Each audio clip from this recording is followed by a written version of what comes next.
For you, maybe you're a bit of like a numbers-oriented person then, right? Where it's you start to see these changes, and that's Yeah, it's motivating, yeah, right? it's very motivating. Cool, interesting. So then, you stuck with the program very consistently, right? And like you said before, saw some pretty impressive results in terms of body composition change. What else did you experience as far as results? Maybe not just I gained squat weight and I put on muscle mass. Did you notice anything else outside of that? Yeah, I mean, well, we can talk about a lot of things, but so just on top of my head, like not even just the physical muscle gain or the body comp, but also like I'd have problems with my back, like in bed, Yeah. Honestly, until my wife brought it up the other day, I didn't even think about it, but I haven't had any of those. Interesting. So some people think, oh, you're working out, you're going to injure yourself more, and sure that there's that risk of that, but I also just feel my body feels better. Yeah.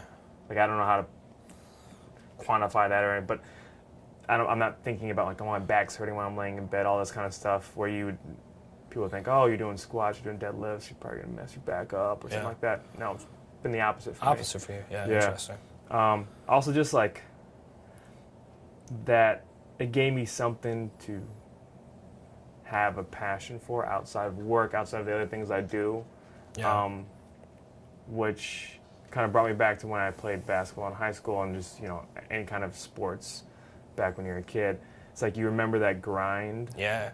And that's what training is. It's the grind, but you learn to love it. Yeah. Right? Sure. So when you think back about like, your high school basketball days, sure there's like seminal moments, games, but the camaraderie that you build with people is all like in practice. You remember doing the wind sprints and all this stuff.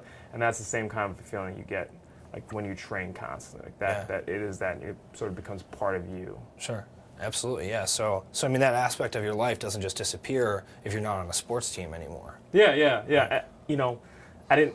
Well, like I said, I knew it was missing, but now that I have it, it's like very fulfilling. Put it that way. Yeah. That's fascinating. What do you say to someone who maybe in your shoes, 9 months ago, and is kind of thinking about doing something like this? Yeah, I mean, I said go for it. There's really nothing you can lose from it. You're gonna better yourself in the long run.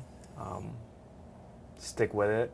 It's gonna be tough at first, but embrace the challenge. I mean, I think that's sort of where I landed, and then also find people that you could do this with. Doing things alone is tough, and you're definitely gonna have to do. I mean, training is. I mean, it's you. You have to do it yourself, but having people along there with you. And maybe you don't necessarily have to work out with them, but just have that personal accountability of like, hey, did you get in the gym this morning? You hit that bench that Sure. you're looking to do. So that kind of stuff I think helps a lot. Yeah, push each other a little bit. Yeah, exactly. Yeah.